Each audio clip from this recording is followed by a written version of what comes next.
ili tuweze kuendelea tulipoachia. Nakumbuka wakati wa mwisho nilipokuwa nikifunza mahali hapa, tuliweza kufikisha mstari wa 17 katika sura ya 9 waraka kwa Waebrania. Na tulimalizia, ama hiyo siku tulikuwa tunaangalia hali ya wasia ama agano.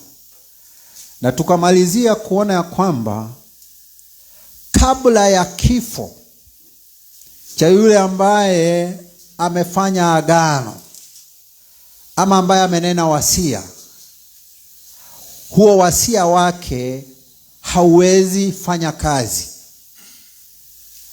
Na tukamalizia kwa kuona ya kwamba damu ama uhai wa kitu uko katika damu. Kwa ufupi, ndiyo agano liweze kutendeka, lazima kuwe na kifo ama damu. Sasa siku ya leo, sababu tulipewa mfano wa agano katika maisha ya kawaida, ya kwamba mtu akitoa wasia wake, ya kwamba wakati sitakuwa, ningetaka haya ya kuwe namna hii, ningetaka hivi vifanyike na singetaka hivi vifanyike. Kama huyo mtu bado anaishi, yanabaki kuwa maneno tu. Lakini ile siku ataaga dunia, hayo maneno yanakuwa na nguvu. Na mara mingi unasikianga watu wakisema, nyinyi mnakumbuka venye mzee alisema, mnakumbuka venye mama alisema ama shosho. Sababu hayo maneno yanakuwa na uzito wakati mtu ameshaaga. Sasa tutasoma kuanzia mstari wa 18 hadi mstari wa 28, tuone sasa maelezo kuhusu kuanzishwa ama kuwekwa wakfu wa agano la kale na agano jipya. Wacheni tusome tukifululiza. Waraka kwa Waebrania ama Hebrews chapter 9 from verse 18 to verse 28. Nitasoma kwa Kiswahili. Neno la Mungu nasema hivi: kwa hivyo hata lile la kwanza halikuanza pasipo damu. Maana kila amri ilipokwisha kunenwa na Musa kwa hao watu wote, kama alivyoamuru sheria, alitoa damu ya ndama na ya mbuzi pamoja na maji ya sufu nyekundu na hisopo, akakinyunyizia kitabu chenyewe na watu wote, akisema, hii ni damu ya agano mlioamriwa na Mungu. Na ile hema nayo ni katika Torati.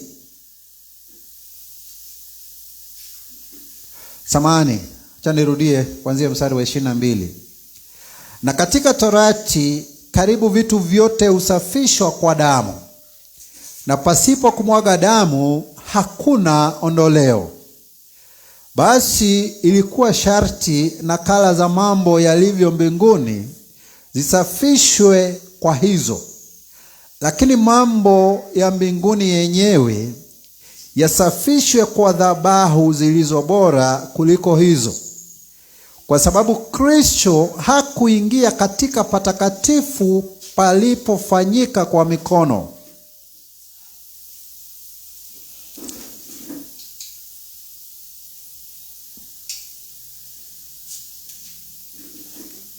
Acha nirudie kuanzia mstari wa 24.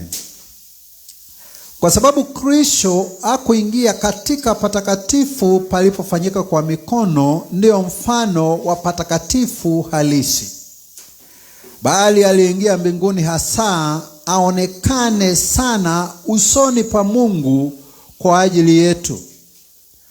Wala si kwamba ajitoe mara nyingi kama vile kuhani mkuu aingiavyo katika patakatifu kila mwaka kwa damu isiyo yake. Kama ni hivyo, angali mpasa kuteswa mara nyingi tangu kuwekwa msingi wa ulimwengu.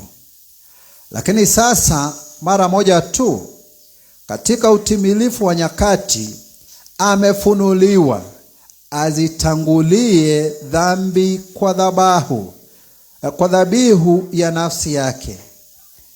Na kama vile watu wanavyowekewa kufa mara moja, na baada ya kufa hukumu, kadhalika Kristo naye akiisha kutolewa sadaka mara moja azichukue dhambi za watu wengi, akatokea mara ya pili pasipo dhambi kwa hao wamtazamiao kwa wokovu.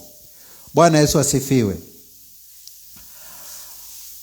Kuanzia mstari wa 18 hadi mstari wa 3, hayo maandiko yanaelezea kuhusu kutiwa ama kuwekwa wakfu kwa Agano la Kale.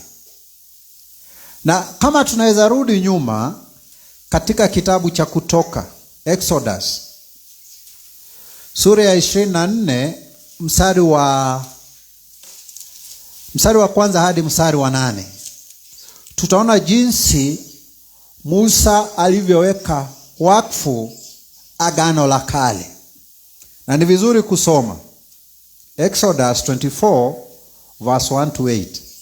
Biblia inasema hivi: kisha Bwana akamwambia Musa, kweeni mawe na Haruni na Nadabu na Abihu na watu 70 wa wazee wa Israeli, mkamfikirie Bwana,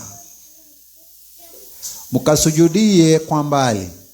Na Musa peke yake ndiye atakayekaribia karibu na Bwana, lakini hao hawatakaribia karibu, wala hao watu hawatakwea pamoja naye. Musa akaenda akawaambia watu maneno yote ya Bwana na hukumu zake zote. Watu wakajibu kwa sauti moja wakasema, maneno yote aliyonena Bwana tutayatenda. Basi Musa akayaandika maneno yote ya Bwana. Akaondoka asubuhi na mapema, akajenga madhabahu chini ya mlima na nguzo 12 kwa hesabu kabila 12 za Israeli.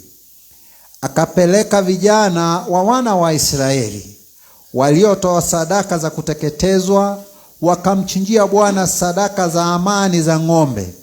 Musa akatoa nusu ya ile damu. Sikia mstari wa 6. Musa akatoa nusu ya ile damu, akaitia katika mabakuli, na nusu ya ile damu akainyunyizia juu ya madhabahu. Kisha akakitoa kitabu cha agano, akakisoma masikioni mwa watu. Wakasema, hayo yote aliyonena Bwana tutayatenda, nasi tutatii.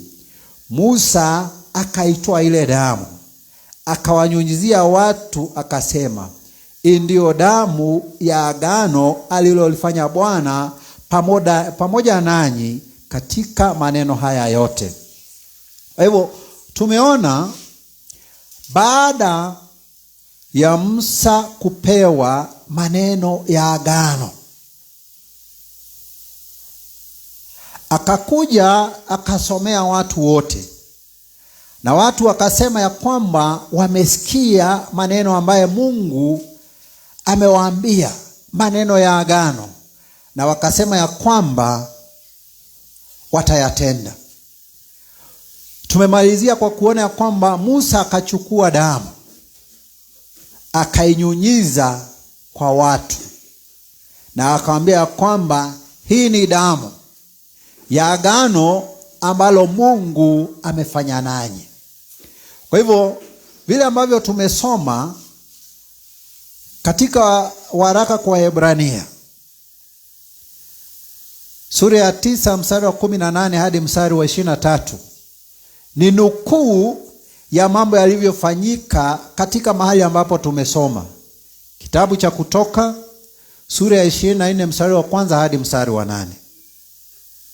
Vile ambavyo Musa aliweka wakfu ama alidedicate Agano la Kale kwa damu. Agano la Kale liliwekwa wakfu na Musa kwa damu. Na kwa maneno yake akasema ya kwamba hii ndiyo damu ya agano ambalo umefanya pamoja na Mungu. Na nakumbuka Yesu pia akirudia haya maneno wakati wa meza ya Bwana pamoja na wafunzi wake. Biblia inasema ya kwamba alitoa mkate, akashukuru, akaumega, akapea wanafunzi wake, akawaambia, huu ni mwili wangu ambao umetolewa kwa ajili yenu. Kisha akachukua kikombe, akashukuru, akawaambia, akasema, hii ni damu ya agano jipya. Hii ni damu yangu kwa ajili ya agano jipya. Kwa hivyo vile ambavyo agano jipya, agano la kale liliwekwa wakfu kwa damu, vile vile ndivyo agano hili jipya ambalo tuko ndani yake lilifanywa kwa damu. Na tumesoma tukaona katika mstari wa 18 tunaona ya kwamba katika haya maagano mawili, agano la kale na ili agano jipya, hakuna lile ambalo halikuwekwa wakfu bila damu. Lile agano la kale liliwekwa wakfu kwa damu ya wanyama. Na tukiendelea kusoma tunaona ya kwamba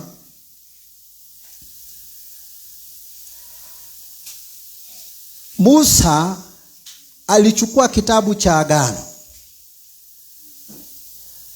akakinyunyizia damu, na akanyunyizia wana wa Israeli damu, kuonyesha kwamba ilo agano limetiwa wakfu. Lilitiwa wakfu namna hiyo. Na tukisoma katika mstari wa 22 tunaona Biblia inasema ya kwamba karibu kila kitu kulingana na sheria ya agano la kale ilitakaswa na damu. Na ukienda ukisoma katika Walawi, Leviticus, wakati sasa huduma ya kilawi inaanza na inaelezewa, utaona sababu ya Biblia hapa kusema ya kwamba karibu kila kitu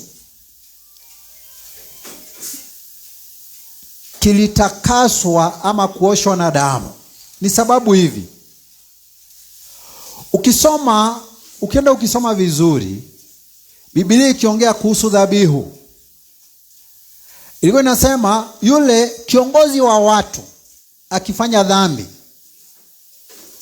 alitakana atoe ndama kubwa. Ukiendelea unapata inaenda ikiteremka chini. Na mtu wa kawaida akifanya dhambi anaambiwa atoe mbuzi.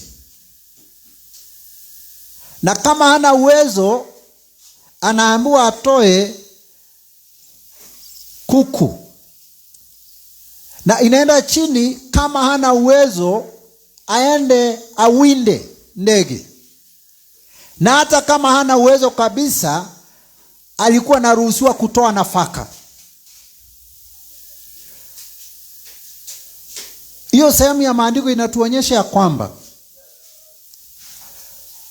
katika mambo ya kusamehewa dhambi, Mungu ameiweka katika hilo agano la kale, alikuwa ameliweka ya kwamba kila mtu, hata ambaye alikuwa maskini kiasi gani, hangekosa namna ya kuwasilisha dhabihu mbele zake Bwana. Na ndio sababu unaona hapa, sababu kuna wale ambao hawangeweza kupata mifugo ama ndege kuwasilisha kama dhabihu, walikuwa naruhusiwa kupeleka nafaka. Ndipo sababu Biblia inasema karibu kila kitu katika sheria la agano la kale kilikuwa, ama utakaso ulikuwa unafanyika na damu. Na ndio inamalizia sasa, bila damu hakukuwa na utakaso katika agano la kale na katika agano jipya, katika hali ya kawaida. Kwa hivyo tukishajua ya kwamba katika agano jipya, katika agano la kale liliwekwa wakfu kwa damu ya wanyama, na tunaambiwa ya kwamba bila damu, na ambaye tulisema ya kwamba uhai wa kitu uko katika damu, bila damu hakuna utakaso. Hata katika hili agano jipya ambalo tuko ndani yake. Lakini pia ni vizuri tuweze kufahamu ya kwamba katika agano la kale utakaso ulikuwa unafanyika kwa damu ya wanyama. Katika hili agano jipya ambalo Biblia inasema ya kwamba bila damu hakuna utakaso. Hata katika hili agano jipya hakuna utakaso kutokana na dhambi bila damu. Lakini sio damu ya wanyama. Nafikiri kuanzia mstari wa 23 kuendelea, sasa tunaelezewa kuhusu kutiwa wakfu wa agano jipya. Kwa hivyo lile agano la kale ambalo utakaso ulikuwa unapatikana kwa njia ya damu ya wanyama lilishaondoka. Sababu katika hiki kitabu tumeona udhaifu na kutokamilika na kutokamilisha mtu katika agano la kale. Na pia tumeona ya kwamba mambo ambayo yalikuwa yanafanyika katika agano la kale katika ibada na huduma na sheria zake hayangeweza kukamilisha mtu. Yalikuwa tu kivuli, mfano wa mambo yalivyo katika mbinguni. Sasa wacha tuendelee kusoma tuone katika hili agano jipya ambalo sasa hatuishi katika mfano wa mambo ya kimbinguni. Uhalisia wa hayo mambo ambayo yalikuwa kivuli katika agano la kale umefika. Sababu Yesu Kristo ni mwanga. Alisema ya kwamba yeye ni mwanga wa ulimwengu. I am the light of the world. Na mwangaza ukishakuja hakuna kivuli tena. Kwa hivyo sababu tuko katika agano jipya, sheria na utaratibu wa mambo katika Agano la Kale hauko nasi tena. Hebu tusome katika mstari wa 23. Biblia inasema, basi ilikuwa sharti nakala za mambo yalivyo mbinguni zisafishwe kwa hizo, lakini mambo ya mbinguni yenyewe yasafishwe kwa dhabihu zilizo bora kuliko hizo. Unaona? Tunaona Biblia inatuambia kwamba katika wakati wa Agano la Kale, ambapo mambo yalivyokuwa yakifanyika na yakionekana, ilikuwa ni mfano, ni nakala, copy.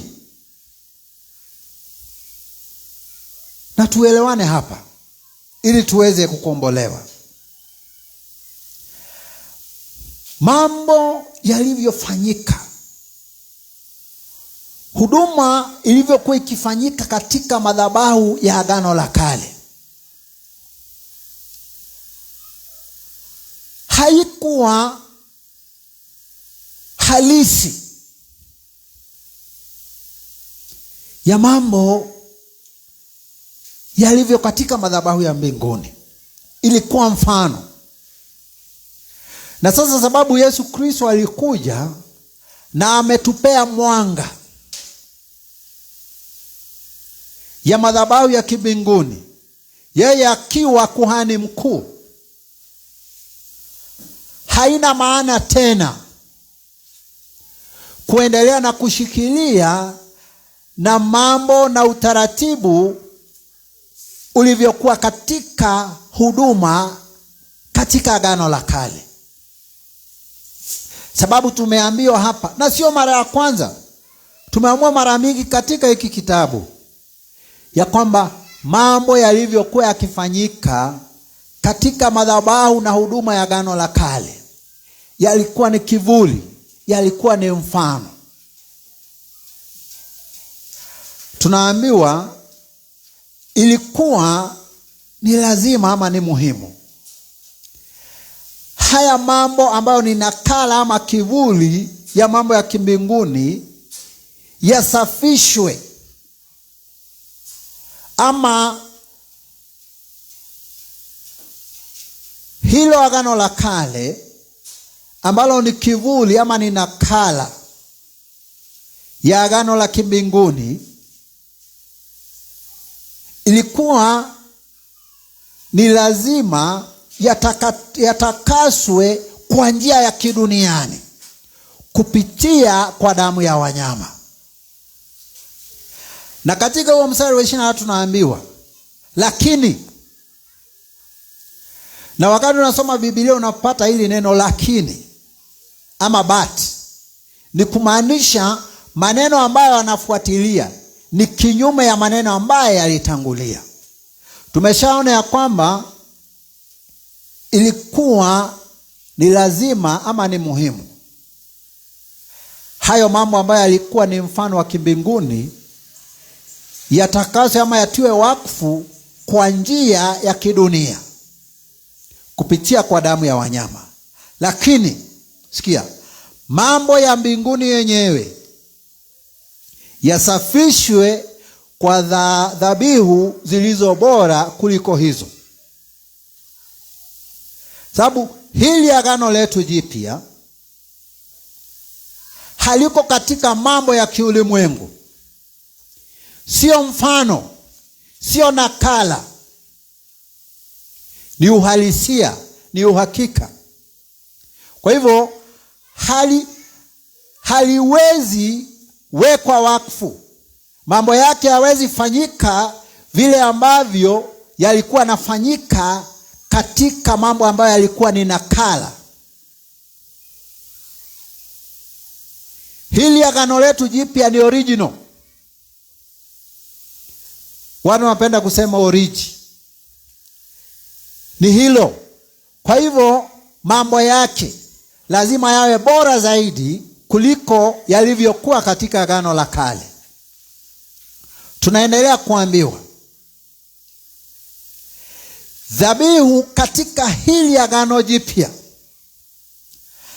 ni bora zaidi.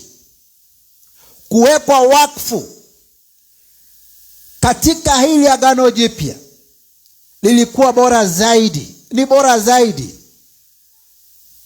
ukilinganisha na lile agano la kale.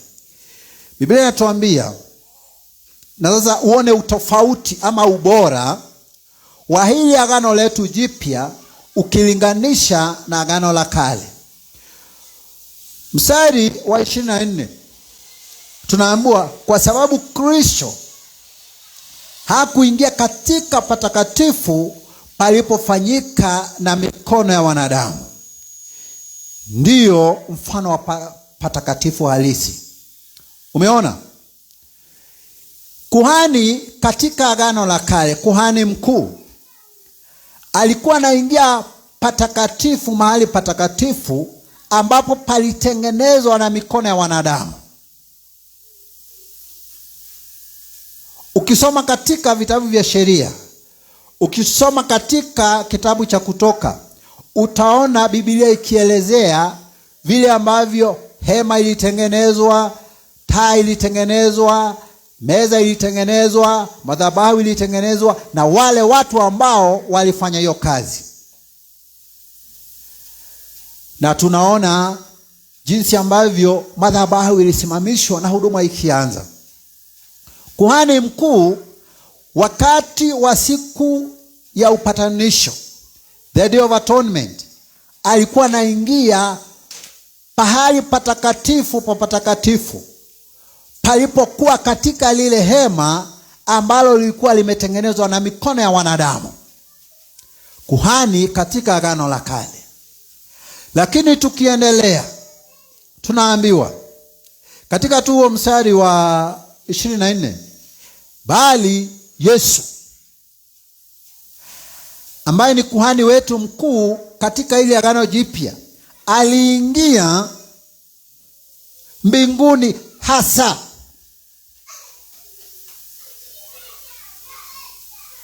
Yesu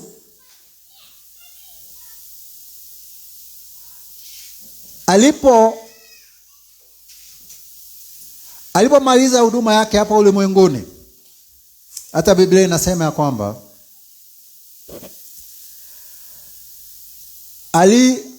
alipokelewa, aliinuliwa katika mawingu na akaenda na hakuonekana tena. Na watu walipokuwa akishangaa, malaika akaja akawaambia, mnaona huyu Yesu jinsi ambavyo ameenda, hivyo ndivyo atakavyorudi.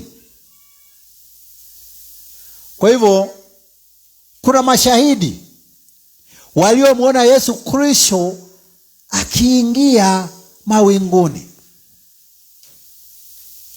akienda mbinguni katika utukufu wa Mungu.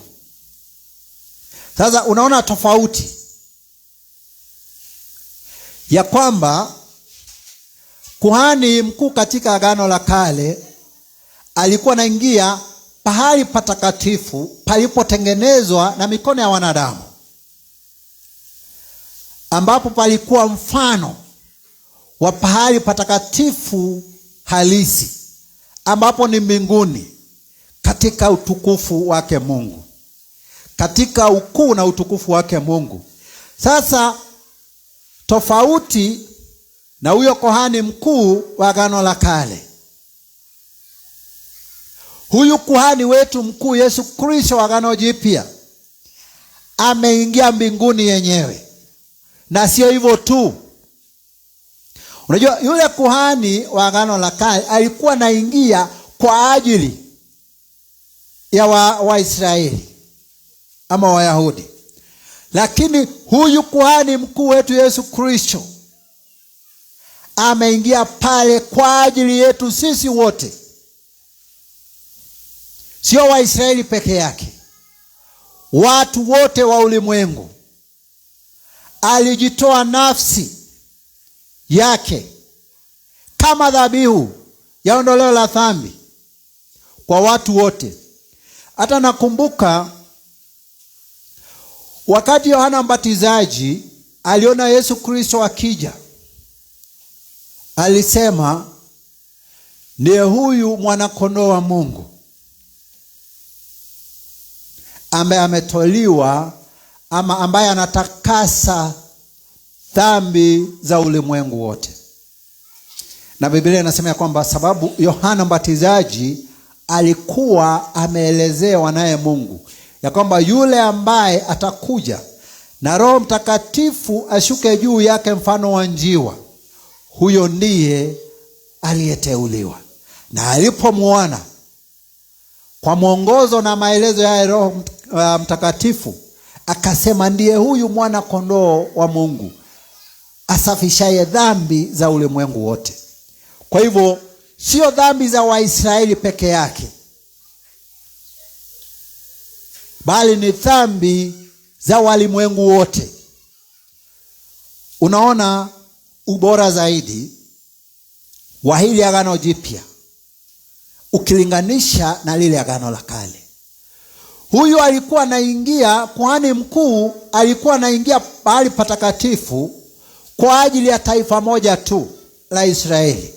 Lakini huyu kuhani mkuu wetu Yesu Kristo aliingia mbinguni, ambapo ako pale kwa ajili yetu walimwengu wote. Utofauti na ubora wa hili Agano Jipya. Tukiendelea katika mstari wa 25, Biblia inasema hivi, wala si kwamba ajitoe mara nyingi kama vile kuhani mkuu aingiavyo katika patakatifu kila mwaka kwa damu isiyo yake. Unaona, kuhani mkuu katika Agano la Kale alikuwa anaingia kila mwaka. Kila mwaka katika siku ya upatano, the Day of Atonement. Hiyo ilikuwa shughuli ya kila mwaka, shughuli ya kimwaka. Kila mwaka kuhani mkuu Agano la Kale alikuwa anaingia katika patakatifu kwa ajili ya dhambi zake mwanzo, kisha dhambi za Waisraeli. Lakini unaona huyu kuhani wetu mkuu wa Agano Jipya ambaye ni Yesu Kristo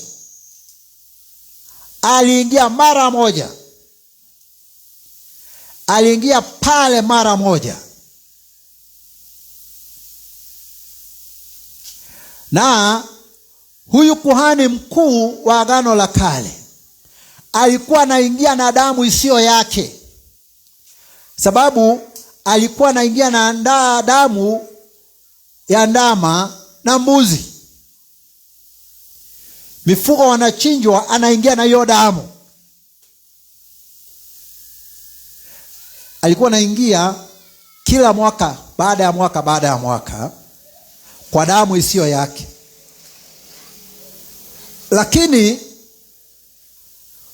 na tutaona hapa mbele tukiendelea kusoma, huyu kuhani wetu mkuu Yesu Kristo aliingia mara moja na ya kutosha kwa watu wote, na sio kwa damu ya wengine, kwa damu yake yeye mwenyewe.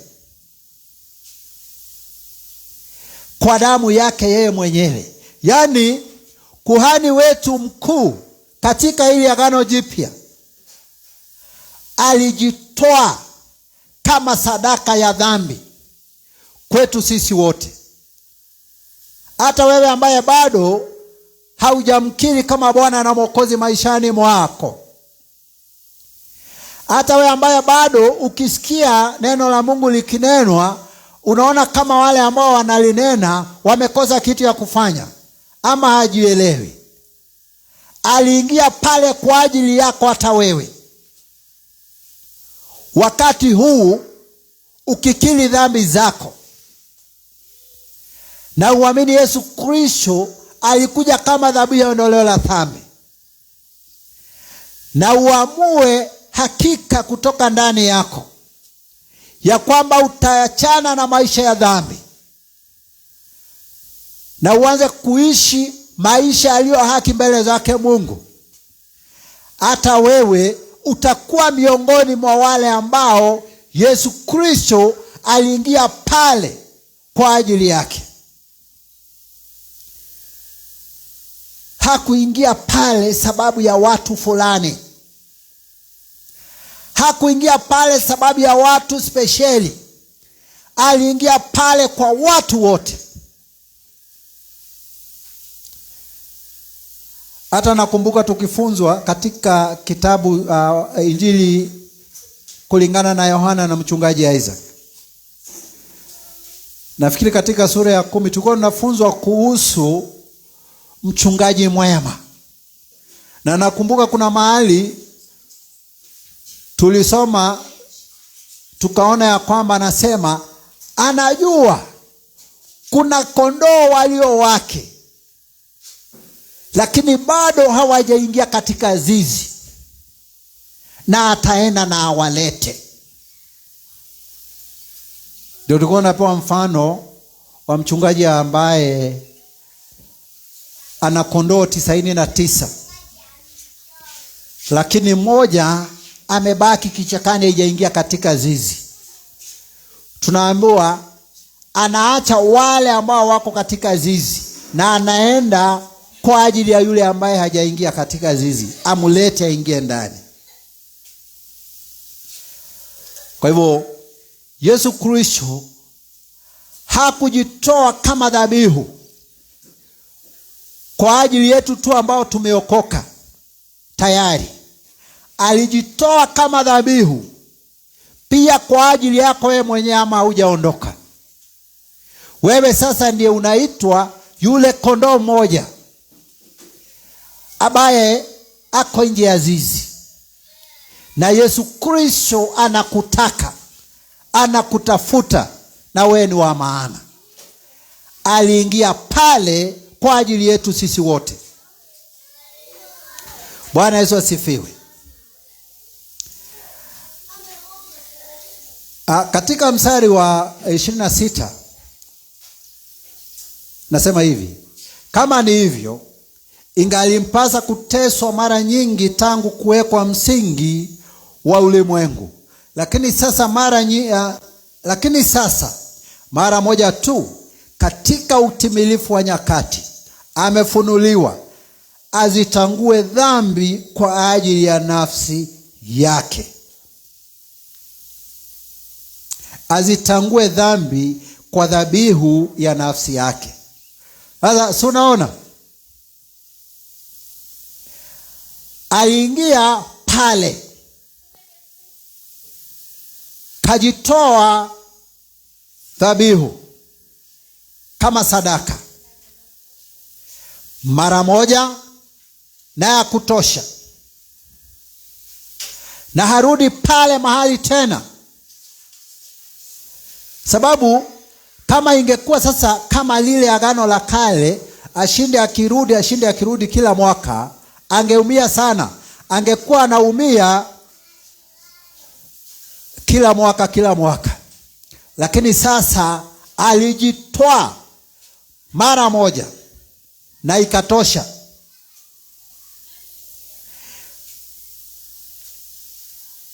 Azitangue dhambi kwa dhabihu nafsi yake. Unaona? Kuhani mkuu katika agano la kale alikuwa anaingia pale kwa damu ya wanyama, ya wengine isiyo yake. Lakini huyu kuhani wetu mkuu Yesu Kristo aliingia patakatifu, akajitoa yeye mwenyewe. Na tulisoma tukaona, nafikiri katika Walawi ni 17 mstari wa 11, tukaona ya kwamba uhai uko katika damu. Vile ambavyo kuhani mkuu alikuwa naenda na damu, ishara ya uhai wa wanyama wengine kutoa dhabihu. Huyu Yesu Kristo aliingia pale bila damu. Aliingia pale bila damu ingine. Hakuwa amebeba damu na bakuli. Alienda pale mwenyewe akiwa kama dhabihu. Kwa hivyo alitoa nafsi yake, alitoa damu yake, alitoa uhai wake ili aweze kuondoa dhambi za watu wote. Tofauti ya kuhani mkuu katika Agano la Kale. Kwa hivyo aliingia mara moja na ikatosha. Na pia hakuingia kwa damu isiyo yake.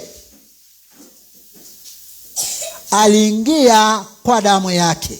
Alitoa nafsi yake yeye mwenyewe.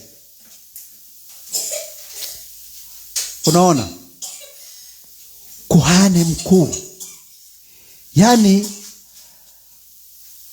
mambo ya kuondoa dhambi, mambo ya wokovu, mambo ya ukombozi ni ile watu wanasemanga personal. Kuhusiana na Yesu, hiyo ni mambo personal, sababu yeye mwenyewe alitoa nafsi yake, alitoa damu yake. Nukuu ya mambo yalivyo katika, maneno yalivyo katika Injili kwa Yohana. Alisema ya kwamba yeye ni mchungaji bora, anajitolea uhai wake kwa ajili ya kondoo wake. Unaona? Huo ni upendo ulioje, ya kwamba mtu anajitolea nafsi yake kwa ajili yako, kwa ajili yangu.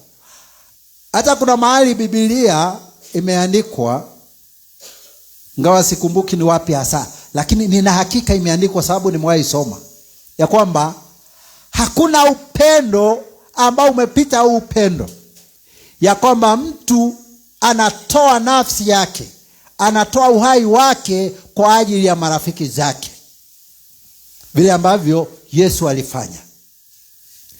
Sababu alituchukua kama marafiki. Hata ni zaidi ya marafiki. Hakuna dhabihu itatoshana na nafsi ya mtu. Hakuna kuhani mkuu atatoshana na huyu Yesu, sababu hakuna kuhani mkuu aliingia pale patakatifu pa ulimwengu kwa damu yake. Hata haiwezekani kuhani mkuu aingie kujitoa sadaka yeye mwenyewe. Lakini huyu wetu alifanya vile ambavyo haiwezekani. Alijipeleka kama dhabihu kwa kupenda kwake, kwa ajili yetu sisi wote. Tukiendelea katika mstari wa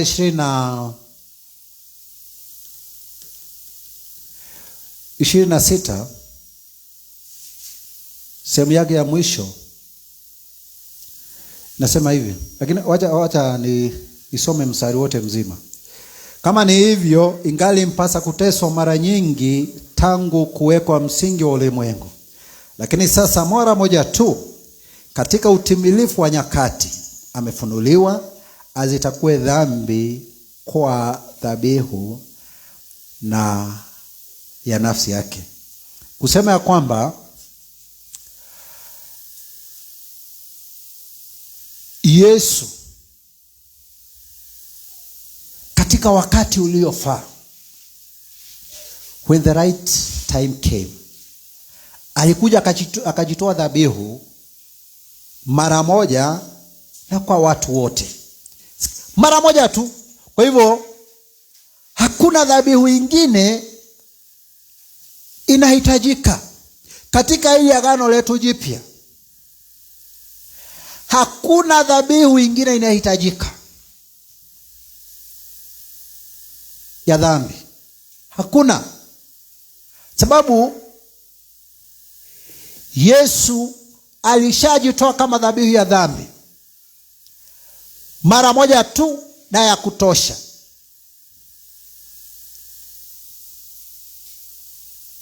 Kazi ya ukombozi imeshafanyika. Gharama ya ukombozi kutokana na dhambi Yesu alishaifanya. Kwa hivyo letu limebaki tu kujishikanisha na kuamini katika kazi kamilifu ya ukombozi ambayo Yesu alishafanya tayari. Mstari wa 27 inasema, na kama vile watu wanavyowekewa kufa mara moja na baada ya kufufuka kwa hukumu, kadhalika Kristo naye akisha kutolewa sadaka mara moja azichukue dhambi za watu wengi, akatokea mara ya pili pasipo dhambi kwa hao wakombozi wa wokovu. Na hapa kuna hoja singetaka itupite. Kama vile watu wanavyowekewa kufa mara moja na baada ya kufa hukumu. Leo kuna mafunzo na dhana na mitazamo ambayo inaenezwa nyakati hizi ya kwamba mtu akisha kufa mambo yake imeisha, hakuna hukumu. Ati pengine anaweza kufa na arudi kama mnyama, ama akufe arudi kama kitu kingi, kama mwanadamu mwingine. Hayo ni mafunzo yaliyo potovu. Neno la Mungu linatuambia kwamba watu wamewekewa kufa mara moja, na baada ya kufa hukumu. Unajua, nimeangalia hata kwa wahubiri wengi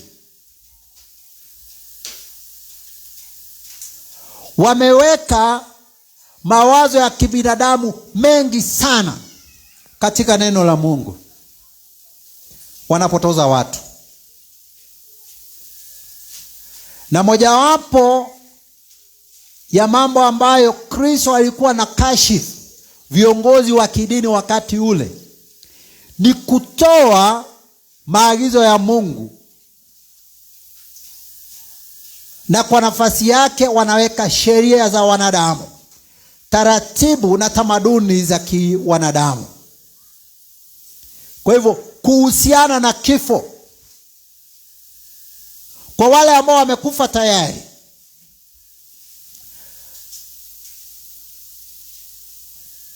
na kifo kinaendelea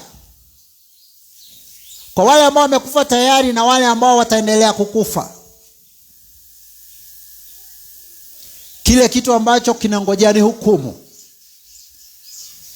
Sana sana kwa wale ambao watakufa kama wajopokea Kristo kama Bwana na Mwokozi maishani mwao. Hao haina shaka kitu ambacho kiko mbele yao ni hukumu. Haijalishi watu watasema nini katika mazishi yako. Sababu naye kuna uongo mwingi unafanyika sana katika mazishi, na watu wanadanganya tu watu wakiona. Mtu alikufa akiiba, ama mtu alikufa na ugonjwa wa kujitakia. Sasa huyo mwizi unasikia wakisemekana ati alipatikana na maafa akiwa kazini.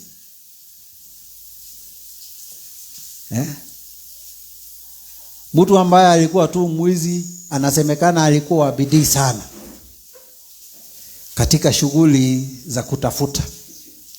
Haijalishi watu watasema nini. Vile ambavyo utakufa ukifa mwenye haki, hongera.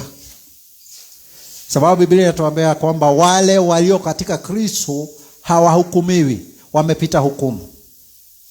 Wewe unangojea tu siku ya kiyama, tarumbeta ipigwe, ufufuke ukiwa na mwili wa utukufu, kutana na Yesu Kristo na kudumu pamoja naye katika uwepo na utukufu wake. Lakini wewe ambaye utakufa, na wale ambao wamekufa tayari kama sio wenye haki mbele zake Mungu, kile kitu anachongojea ni hukumu. Hata uombewe siku ngapi, vile ambavyo umekufa ukiwa, hakuna mabadiliko yatafanyika. Maamuzi tunafanya wakati bado tunaishi, wakati bado tunapumua, wakati bado tunasikia, wakati bado tunaweza sema ndio, nimekukubali Yesu kama Bwana na Mwokozi maishani mwangu. Wakati bado tunaweza sema ya kwamba nimekuwa nikiishi katika dhambi, nimetubu dhambi zangu, nimeachana na dhambi zangu, nimeamini ya kwamba Yesu Kristo umenisamehea na umenitakasa kutokana na dhambi. Nimekupokea kama Bwana na Mwokozi maishani mwangu. Kama bado tunaweza, tukikataa ole wetu. Katika mstari wa 28, kadhalika Kristo naye akiisha kutolewa sadaka mara moja azichukue dhambi za watu wengi, atatokea mara ya pili pasipo dhambi kwa hao wamtazumiao kwa wokovu. Unaona? Mwanadamu anakufa, anangojea hukumu.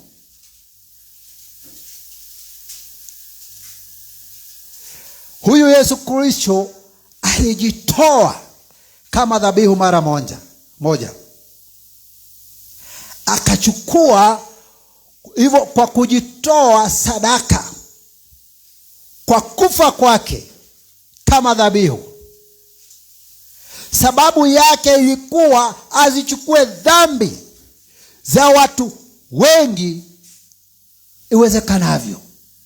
Hata ikiwezekana watu wote, kila mtu aokoke. Baada ya kujitoa kama dhabihu, kufa na kufufuka, akapokelewa katika utukufu. Sikia,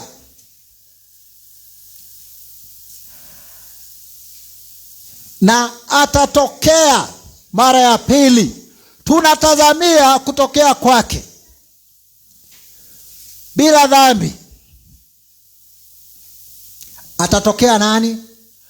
Kristo. Kuja kwake mara ya pili haji kuchukua watu wote. Atakuja kuchukua wale ambao wanamtazamia kwa wokovu. Haleluya. Wale ambao watakuwa hai akirudi na wanamtazamia kwa wokovu. Swali ni je, ndugu yangu, dada yangu, unaenda kanisani, unaenda katika dini, unaenda katika dhehebu, unahusika katika shughuli za mahali unapoenda, uko katika nakala na vitabu vya wanachama. Hata kwingine nasikianga kuna nakala za kutoa. Uko hapo 100%. Swali ni je, umeokoka? Unamtazamia Kristo kwa wokovu? Sababu hapa haijasemekana wale ambao ni wanachama wa dini. Haijasemekana atakuja kwa wale ambao ni wanachama wa dhehebu. Haijasemekana atakuja kwa wale ambao ni wafuasi wa mtu binafsi. Na jambo la kuzangasha, haijasemekana atakuja kwa maaskofu. Haijasemekana atakuja kwa mitume. Haijasemekana atakuja kwa manabii. Haijasemekana atakuja kwa makasisi. Na sio vibaya kuwa askofu, sio vibaya kuwa kasisi, sio vibaya kujiita mtume, sio vibaya kujiita nabii. Lakini kama haumtazamii Kristo kwa wokovu, pole sana, atakapokuja hautakuwa miongoni mwa wale ambao atakuja kwa ajili yao. Jina la Yesu lisifiwe. Je, umeokoka? Je, unatazamia kurudi kwa Kristo kwa wokovu? Ni vizuri sana mambo ambayo tunafanya katika makanisa. Ni vizuri sana mambo ambayo tunafanya katika dini. Ni vizuri sana mambo tunayofanya katika madhehebu. Lakini hiyo yote itakuwa bure kama hatumtazamii Kristo, kama hatutazamii kurudi kwa Kristo kwa wokovu. Kuna dini zingine, kuna madhehebu zingine wanasema ya kwamba wanaamini Mungu lakini hawaokoki. Tunaamini Mungu lakini hatuamini Roho Mtakatifu.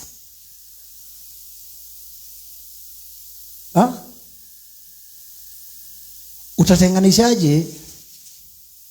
Utasemaje unaamini Mungu na uamini Roho Mtakatifu? Na Roho Mtakatifu ni Mungu. Yesu Kristo ni Mungu. Mungu Baba ni Mungu.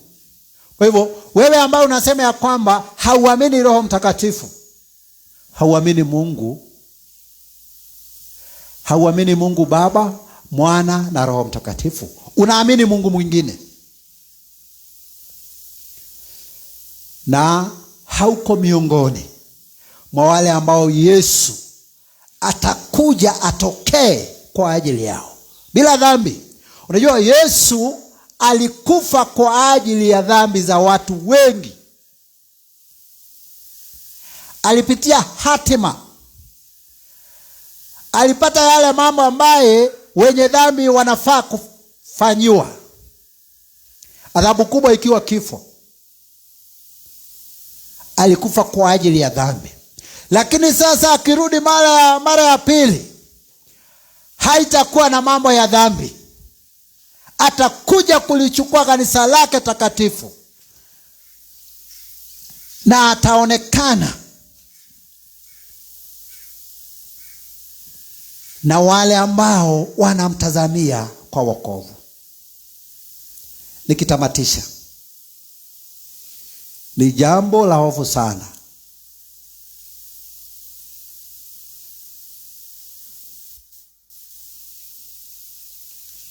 mtu waishi katika dini, katika dhehebu,